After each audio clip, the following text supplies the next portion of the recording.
Undisputed coming up after this show here. I'm going to call it 12 minutes. Good morning to you, Joy. What are you and the guys talking about today? Good morning, Jenna. Good morning, guys. Coming up on Undisputed, can the Warriors win it all without Steph Curry? And what are the chances LeBron comes to the Lakers? Plus, Chris Broussard and Rob Parker are in studio with us. Undisputed is coming up next. Happy Friday. Jenna, back to you guys. Awesome. Look forward to that. Sounds like a great show. Speaking of the Warriors, it is officially that time of the NBA season when wins mean everything and nagging injuries are scrutinized. Let us start with the wins. Warriors beat the Spurs last night behind 37 points from Kevin Durant. Let us move on to the injuries. Steph Curry rolled his ankle in the first quarter, did not return. He'll be out at least the next 2 games. Golden State, though, picked up their 7th straight win, so they're now a half a game back of the Houston Rockets. CC, can the Warriors win an NBA title without Steph? I don't think so. I mean, they're going to be.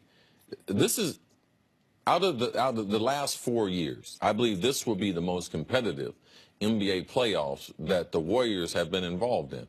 So if I believe that to be true, I don't believe they could miss any of their 4 players or their coach. I just believe that this is a special Warriors team and organization, and all the components are very, very important.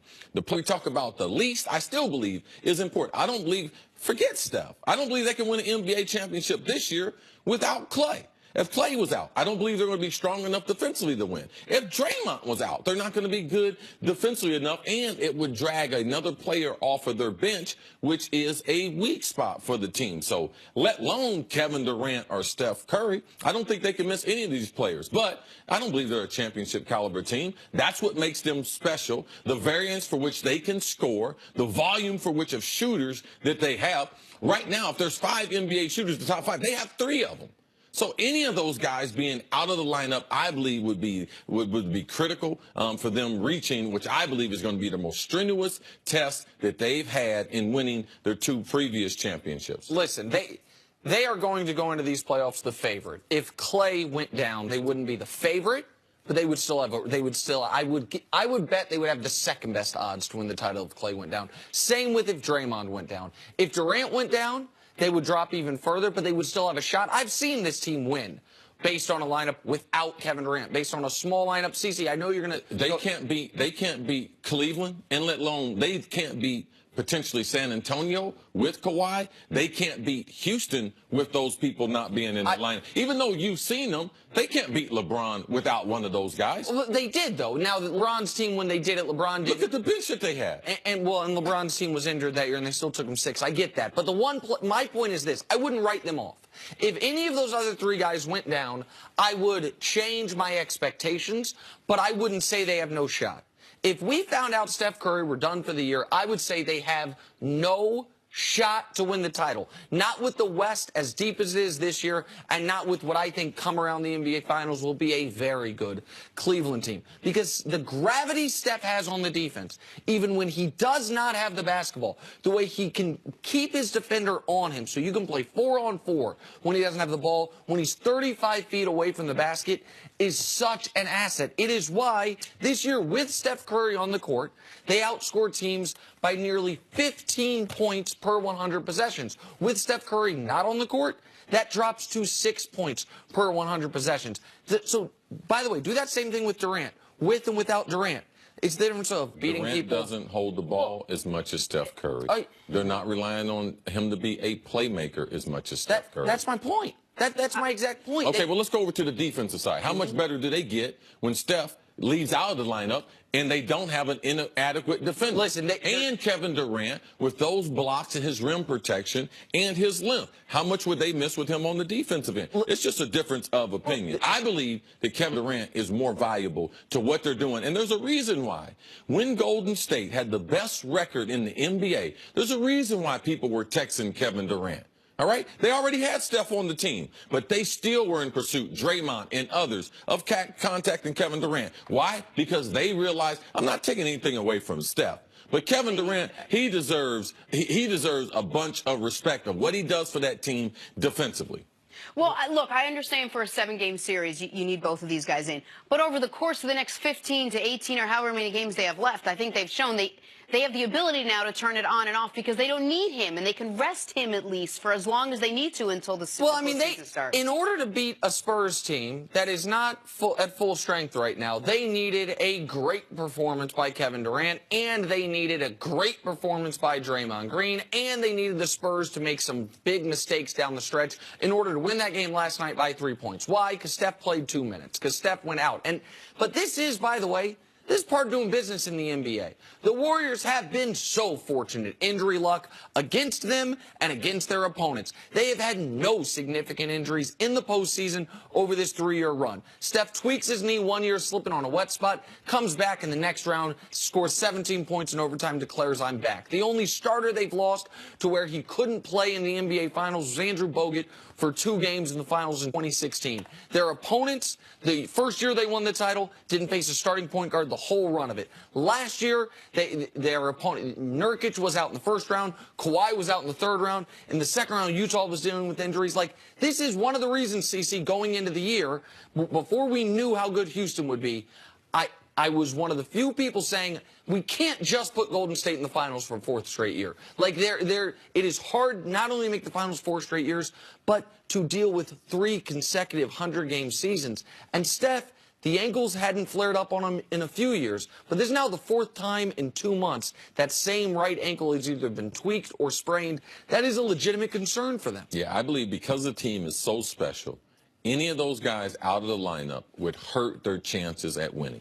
Now, you can sit here and go back, Steph, this, that, like Kevin Durant and what he does for him, that can't be replaced. You can get Draymond a few more shots. You can get Clay a bunch more shots. Kevin Durant can go for 37 if Curry is not there. But if you take Kevin Durant, because when you signed him, you took away your ability to have a strong bench. And I believe that part can't be replaced. Some of the scoring, the Steph, and the playmaking, I believe can be replaced. But they'll be okay with him gone for 2-3 games? Yeah, I mean, because the thing is this. I mean, it might cost them the 1 seed. But as Draymond said, Draymond says he's not worried about that. But I mean, they're 12 wins ahead of the 3 seed. Like, at worst case scenario, they're the 2 seed, and they might have been the 2 seed if Steph never hurt his ankle. By the way, Houston's playing that well. All right, let's move on to LeBron James. On the court, says he's playing at an all-time high. Off the court, he says he's still figuring out what he's doing next season, and somewhere in between, he's just living the good life.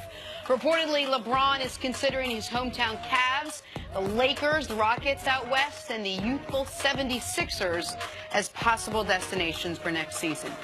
Nick, where should LeBron play next year? I believe the only way he stays in Cleveland, because I've been told the relationship with Dan Gilbert is almost as bad as it's ever been. I think the only way he stays there is if they win the title. So if they win the title, he'll stay, because guys just don't win a title as the best player and then go somewhere else. Sometimes they retire, as Jordan did, but never have we seen a guy win a title and say, I'm going to go sign with another team, not when he was the best player on that team. So if you don't believe the Cavs are going to win the title, then I believe he's leaving. So I think the best option, when you want to do the best mixture of chance to win and chance to enhance rather than hurt your legacy, is Philadelphia. Because if you just want the best chance to win, I guess it'd be Golden State, right? And if you only want to, if you're not worried about winning and you just want the non-basketball things, then I guess the answer would be Los Angeles. But Philadelphia's got the right mixture of young talent, salary cap space, and the fact that they are not yet close to winning a title, that if they were to win one with LeBron, what it would do for his legacy. So for those reasons, I think Philly, rather than Houston, I think Houston being so good this year has almost potentially hurt their ability to sign LeBron this offseason, especially with Harden winning the MVP. Yeah, I believe the situation with Dan Gilbert can be resolved. I believe Dan Gilbert is going to sell the team, all right? And if he wanted to be the owner, he wouldn't put the team up for sale. So that right there, I believe, is an opportunity for LeBron to continue in Cleveland. As far as LeBron's legacy, his legacy is enhanced by him staying there in Cleveland, by living up to the words that he penned to the people, that he was going to bring a championship, which he has done, but all the other things that LeBron James, because the numbers, we know what they're going to be on the court, but the things he's doing in that community, to me, I believe the legacy part is LeBron staying there in Cleveland, this being his final spot. And how many times can he get to the finals in Cleveland? 10, 12, So I believe that there's still a chance to enhance his legacy, even if he doesn't win a championship this year in Cleveland. So for me, the best opportunity happens to be to stay with the Cleveland Cavaliers. Do you think he would be criticized similarly to Durant if he went to Houston? We're assuming Harden's going to win the MVP. He's going to win the MVP. Regardless of what the Rockets do. Right, Houston's going to have the best or the second best record in the NBA this year. What do you think he would get? There is no winning decision for LeBron. LeBron's going to get criticized no matter where he goes, even if he decides to stay in Cleveland. Why? Why would he because get criticized he's LeBron if he stayed James. No, if he stayed in Cleveland, what's the criticism? The people are going to be like, well, he's afraid to go out west.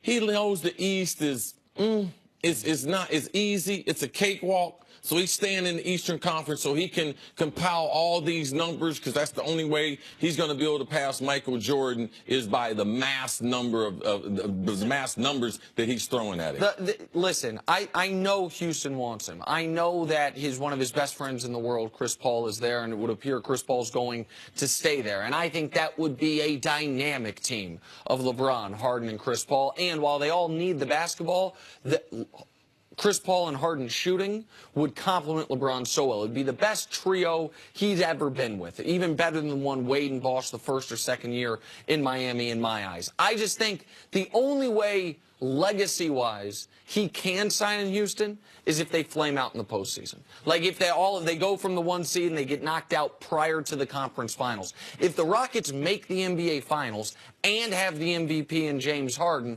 like people are going to say, how's this different than what Durant did? It won't be the exact same, but it'll be close. And the one other part of this is there is the James Harden factor, where James Harden, Steph embraced Durant coming there. I have no reason to believe that Harden wouldn't embrace LeBron, but I haven't heard Harden speak of it. Like Cece would say, I can't prove that he would or wouldn't. Yeah, LeBron's legacy, it's going to hit a ceiling if you don't win any championships, regardless of what Nick says. Right? Championships, so where can you get those championships? That right there should be the place he should be trying to head to. Great week, guys. As always, have Absolutely. a fun weekend. Yes. Got some Going to the big, Garden fun tonight. tournament stuff to talk about on Monday. Yep. We're back here Monday morning at 6:30 Eastern. Stay right here. Undisputed is coming up right after this.